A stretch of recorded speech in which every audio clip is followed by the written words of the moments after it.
네, 안녕하십니까. 오늘 말씀은 고린도전서 6장 1절에서 20절 말씀을 읽겠습니다. 요절은 20절. 값으로 산 것이 되었으니 그런즉 너희 몸으로 하나님께 영광을 돌리라. 우리는 고린도 교회의 여러 가지 문제를 살펴보고 있습니다. 첫째, 분쟁의 문제를 살펴봤고, 이제 5장에서는 음행의 문제에 대해서 살펴봤습니다. 이제 6장에서 고린도 교회 안에 소송 문제로 시끄러웠던 것 같습니다.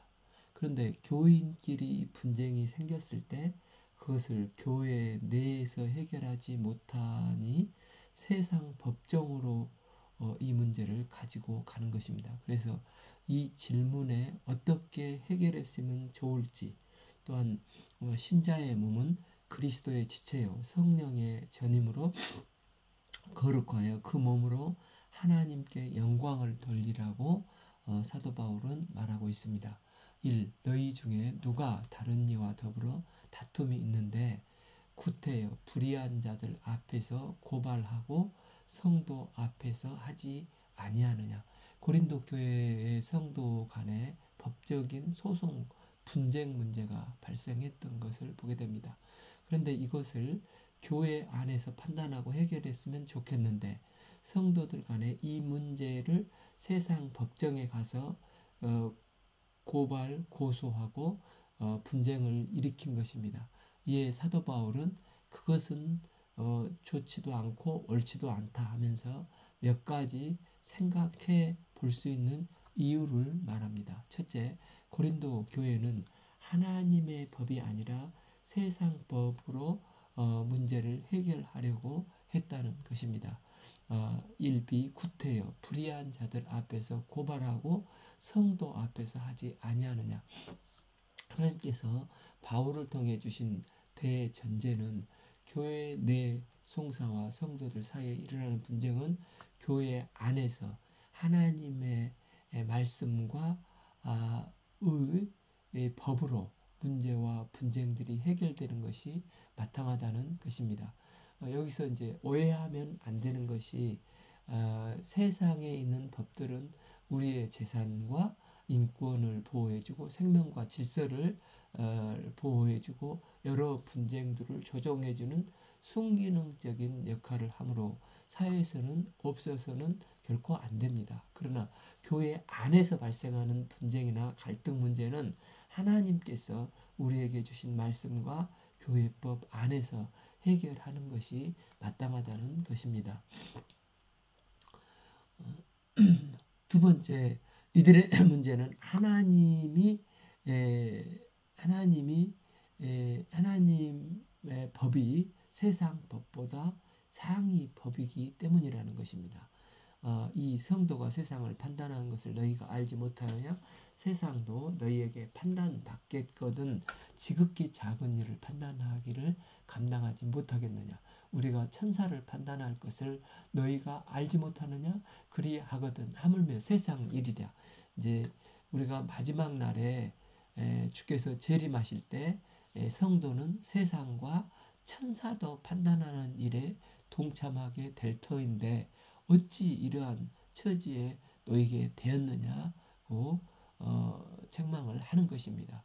계시록 20장 4절을 보면 마지막 날에 예수님께서 재림하실 때 또 내가 보좌를 보니 거기에 앉은 자들이 심판하는 권세를 받아 그리스도와 더불어 천년 동안 왕노릇 할 것이라 있습니다.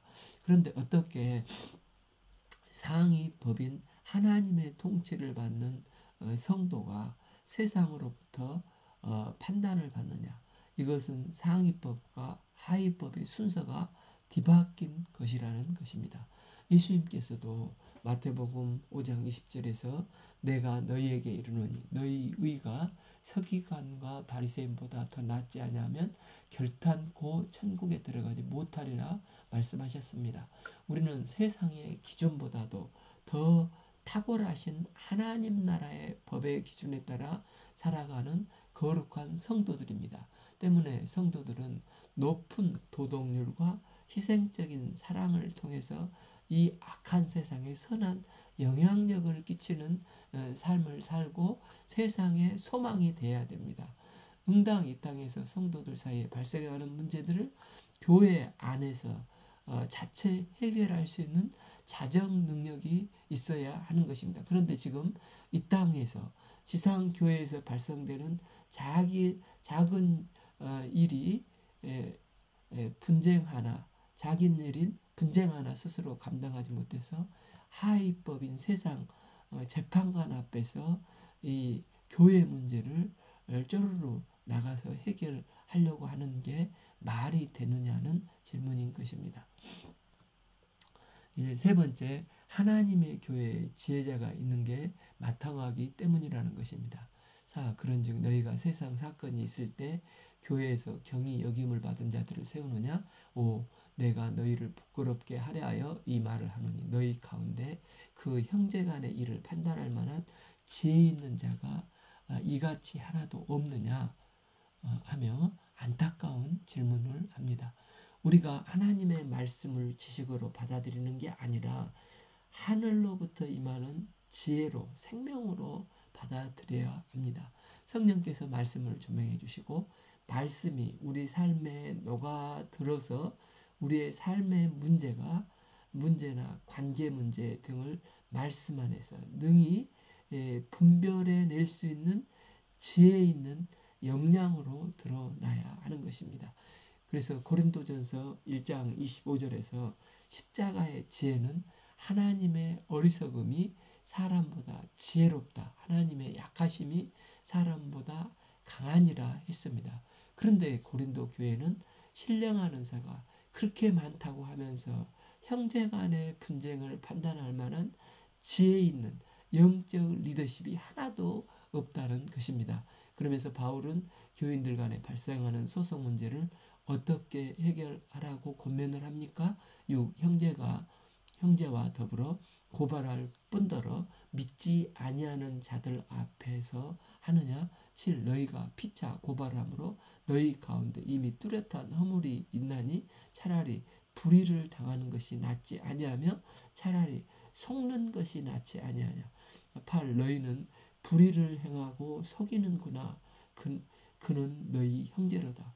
바울은 그리스도 안에서 형제의식, 공동체의 의식을 상기시키면서 말을 합니다. 여기서 허물이라 하는 단어는 패배라는 뜻이 있습니다. 교회가 세상으로부터 칭찬받고 소망이 되어야 할진대, 빛과 소금이 되어야 할진대 오히려 세상으로부터 지탄을 받는 상황이 된 것입니다. 교회 공동체 안에서 분쟁이 생기고 이것을 해결하지 못하고 세상 법정에서 시끄럽게 다투게 되면 이것은 하나님의 교회를 수치스럽게 하는 것으로 신앙으로 완전히 패배한 삶이 된다는 것입니다. 그래서 바울은 교회의 분쟁을 세상 법정에서 송사하지 말고 어떤 문제가 있더라도 세상 법정까지 끌고 가지 말고 교회 내에서 해결할 수 있도록 권면을 하고 있습니다. 우리가 교회 안에 성도들 사이에 다툼과 분열이 일어났을 때 이것을 어떻게 해결할 것인가 스스로 선택할 수 있는 두 가지 기회가 주어집니다. 하나는 나는 절대로 손해보면 안 되고 어떤 방법을 통해서라도 나에게 유리하게 만들고자 하는 자기 중심적인 마음으로 이기적인 마음을 주장하면은 결국은 소송으로 가게 되고 이로 형제도 잃고 돈도 잃고 신앙까지 잃게 되는 부끄러운 경우가 이루어지게 될 수가 있습니다. 또 한 사람은 어떻게 하든지 말씀에 순종해서 기도하며 하나님이 원하시는 방법을 해결하고자 하는 사람입니다. 이는 자신은 손해를 보더라도 먼저 하나님 나라와 뜻을 구하고자 하는 믿음의 자세가 있는 사람입니다. 성경은 원수를 사랑하라 했고 저주하는 자를 축복하라 했고 선으로 악을 이기라고 말씀하셨습니다. 그래서 바울은 차라리 불의를 당하는 것이 낫지 아니하며 차라리 속는 것이 낫지 아니하나 아니하냐. 차라리 속아주라고 권면을 합니다. 이것이 신앙적으로 승리하는 길이기 때문입니다. 9a 불의한 자가 하나님 나라를 위협으로 받지 못할 줄을 알지 못하느냐. 미혹을 받지 말라. 이런 극단적인 교회 내의 부끄러운 분열과 불의의 문제가 어떻게 천국 백성된 하나님 나라의 삶과 공존할 수 있겠느냐. 결코 양립될 수가 없다는 것입니다. 여기서 미혹을 받지 말라는 말은 스스로 자기를 기만하지 말라라는 뜻입니다. 이들은 신앙과 성품과 실제 삶이 분리되어 있기 때문에 이런 그들에게 바울은 지금 엄중하게 경고를 하고 있는 것입니다. 그러면 불의한 자면서 이제 불의한 자의 예를 듭니다.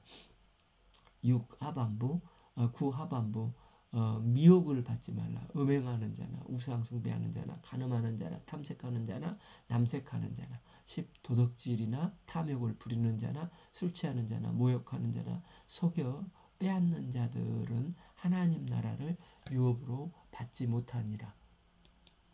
여기서 탐색하는 자, 남색하는 자는 동성 연애주의자들로 고대 유명한 철학자들이나 로마 황제들도 남색주의자들이 있었다고 합니다.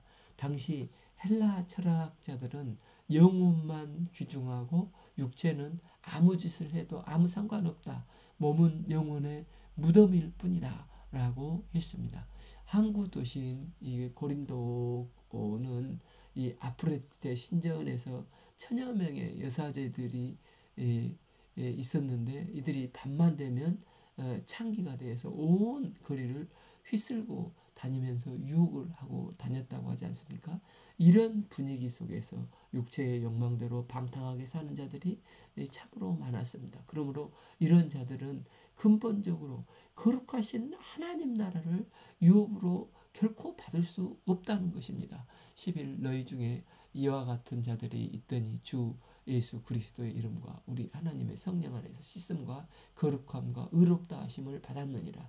그러니까 예수님 믿기 전 BC와 이제 믿은 후 AD로 바울은 고린도 너희 교회에 너희도 예수 믿기 전에는 저런 삶을 살았는데 지금은 예수 믿은 이유는 달라져야 하지 않겠느냐는 것입니다. 신앙의 성숙이 무엇입니까? 교회 안에 분열을 일으키고 조장하고 갈등을 조장하는 경우는 대부분 새신자들보다도 교회의 역사를 오래 섬긴 연륜과 경륜이 오래된 리더십들이 교회를 어렵게 하는 경우가 많습니다. 진정한 신앙의 성숙은 폼 잡고 섬김받고 내가 누구를 가리키는 것이 아니라 거룩하신 하나님의 말씀에 순종하며 주님을 겸손히 배우는 삶입니다. 진정 주님을 겸손히 배우는 삶은 내 주장을 앞세우고 공격하기보다 내가 하나님 앞에 엎드려 공동체를 의롭게 세워가는 중보 기도하는 사람입니다. 또한 그 십자가의 희생을 따라 교회를 아름답고 거룩한 공동체를 세우고자 해산의 수고를 하는 사람이 진정한 성숙한 성도인 것입니다. 12 모든 것이 내게 가하나 다 유익한 것이 아니요 모든 것이 내가 가하나 내가 무엇이든지 얽매이지 아니하리라. 이제 하나님께서 하나님의 형상을 따라 인간을 창조하셨기 때문에 하나님의 속성이 그러하듯이 우리에게도 하나님의 속성이 있고 우리 인간에게 자유가 주어져 있습니다. 하나님께서 인간에게 주신 가장 큰 복이 자유의지입니다. 이 자유의지로 하나님을 기쁨으로 섬기는 것을 하나님은 가장 기뻐하시는 분이십니다. 이 자유의지는 기회와 같아서 우리가 그것을 선하게 사용하여 하나님의 아름다운 뜻을 이루는데도 사용할 수 있지만 동시에 아담은 이 자유의지를 사탄의 유혹에 넘어가서 하나님의 뜻을 거역하고 불순종하여 온 인류가 죄와 사망의 진노의 자식이 되게 했습니다. 이런 저희를 하나님께서는 독생자 예수님의 구속의 사랑으로 구원해 주셨습니다. 그래서 여기서 모든 것이 내게 가하다는 것은 기독교인으로서 십자가 부활의 진리를 믿게 누리게 되는 영적 자유에 대한 선언이라고 할 수 있습니다. 이제 우리는 예수 그리스도의 대속의 구속의 은혜로 말미암아 율법으로부터 해방되었고 죄와 사망의 법에서 해방되었습니다. 이것은 우리에게 임한 놀라운 은혜요, 권리요, 축복입니다. 그러나 이것은 아무렇게나 살아도 된다 하면서 마치 그 구원파처럼 도덕적인 방종이나 방임을 의미하는 것이 결코 아닙니다. 오히려 말씀과 성령으로 충만하여 신앙뿐만 아니라 도덕적인 기준, 성품이 성령의 열매를 맺어가며 그리스도의 장성한 분량까지 성화되어 가는 것이 마땅한 것입니다. 그래서 모든 것이 내게 가하나 다 유익한 것이 아니라고 말을 하고 있는 것입니다. 왜냐하면 또한 그 초대교회 당시를 풍미했던 철학이 참 스토아 학파이지 않습니까? 이 철학이 교회에 들어와서 이원론적인 접근법을 가진 영지주의자들, 이 이단들이 점점 교회에 파고 들어왔습니다. 이들은 영은 거룩하고 소중한 것이지만 육체는 쓸모없는 것이고 열악한 것이다 생각을 했습니다. 그러다 보니까 이 영지주의자가 극단적인 두 갈래로 나타나게 된 것입니다. 첫 번째는 율법주의로 극단적인 금욕주의입니다. 그래서 사람의 몸을 괴롭히고 학대하며 고통스럽게 하는 방향으로 흐르고, 또 하나는 이제 반대로 도덕적인 방임주의로 흐르는 것입니다. 이제 나는 영혼의 구원을 받았으니 육체는 중요하지 않다. 쾌락에 방임하고 아무렇게나 죄악된 본성대로 죄의 소욕을 쫓아 사는 사람들이 있었습니다. 하나님은 그리스도의 십자가 부활로 우리에게 참 자유를 주셨습니다. 그러나 그 자유로 무엇을 할 것인가? 극단주의, 율법주의에 빠지거나 도덕적 방임주의에 빠지는 게 아니라 오히려 거룩을 선택하고 주님을 닮아가며 성령의 열매를 맺어가는 게 우리에게 주어진 크리스찬의 자유의 길이 되는 것입니다. 그러면 우리 성도들이 왜 죄를 지어서는 안 되는 것입니까? 13a 음식은 배를 위하여 있고 배는 음식을 위하여 하나님은 이것저것을 다 패하시리라. 음식은 먹으라고 있는 것이고 또한 우리의 위장기관은 음식을 먹으라고 존재하는 것이 맞는 이야기인데, 그러나 이 모든 것을 주를 위하여 존재하는 것이 아니냐는 것입니다. 그래서 바울은 고린도전서 10장 31절에서도 그런즉 너희가 먹든지 마시든지 무엇을 하든지 다 하나님의 영광을 위하여 하라고 했습니다. 하나님을 예배하는 것은 그냥 우리 영혼과 마음만으로 하는 게 아닙니다. 하나님은 우리가 신명기 6장 5절처럼 온 마음과 뜻과 힘과 전 존재로 사랑하기를 원합니다. 우리의 몸을 들여서 그분을 사랑하고 경배하는 삶을 사는 것이 기독교입니다. 때문에 신앙과 삶이 별개가 아니라 우리의 삶도 예배의 연장선이 되는 것입니다. 13b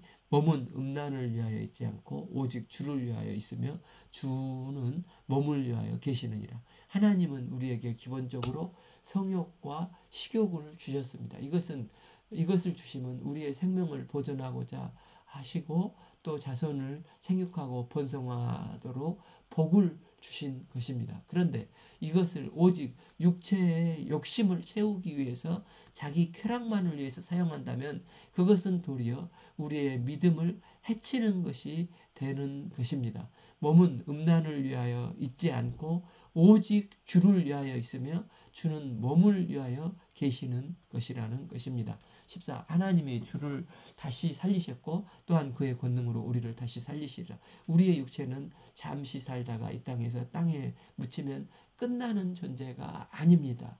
부활의 날에 온 몸과 영혼이 그날의 영광의 모습으로 주를 배웁게 될 것입니다. 그러할 때 그렇기 때문에 하나님은 우리의 몸이 거룩한 자로 보존되기를 원하십니다. 15. 너희 몸이 그리스도의 지체인 줄 알지 못하느냐? 내가 그리스도의 지체를 가지고 창녀의 지체를 만들겠느냐? 결코 그럴 수 없느니라. 우리의 몸이 그리스도의 지체라는 것입니다. 예수님께서도 요한복음 15장 4절 내 안에 거하라 나도 너희 안에 거하리라. 가지가 포도나무에 붙어있지 아니하면 스스로 열매를 맺을 수 없음 같이 너희도 내 안에 있지 아니하면 그러하리라 하셨습니다.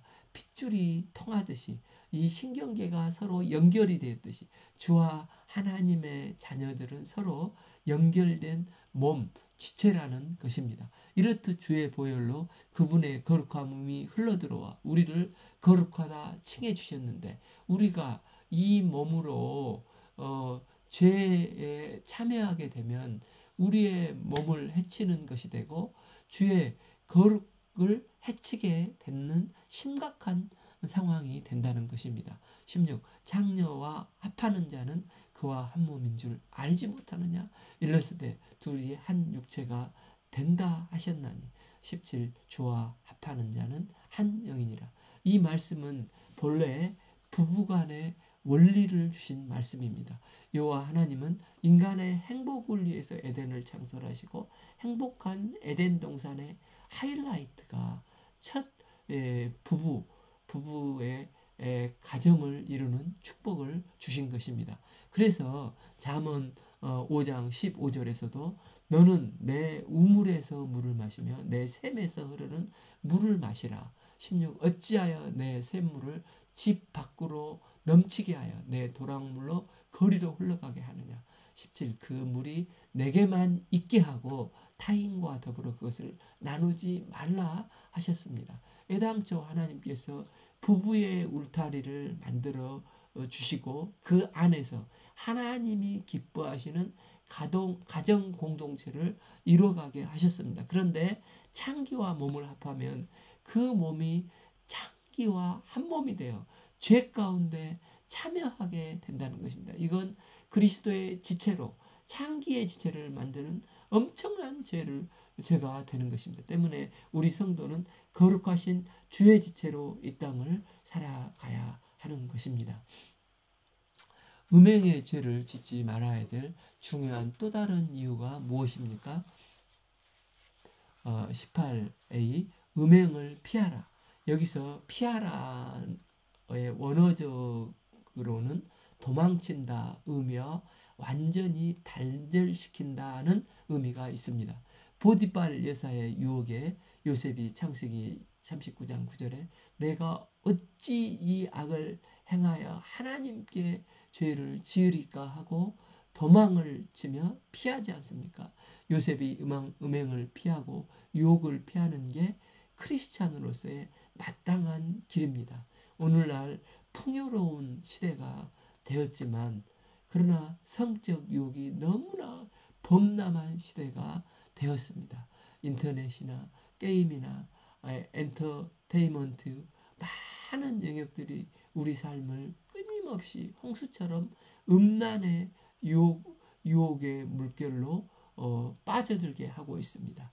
금묵자흑이라는 말이 있듯이 인간은 환경의 영향을 받게 됩니다. 그렇기 때문에 우리가 이런 성적인 유혹이 될 만한 환경들을 잘 정리정돈하는 습관을 가져야 하겠습니다. 그래서 이런 것을 잘 정리정돈하고 피하여 하루를 시작하는 삶이 될 수 있기를 기도합니다. 더 나아가 적극적으로 뭔가를 채워야 하는 것입니다.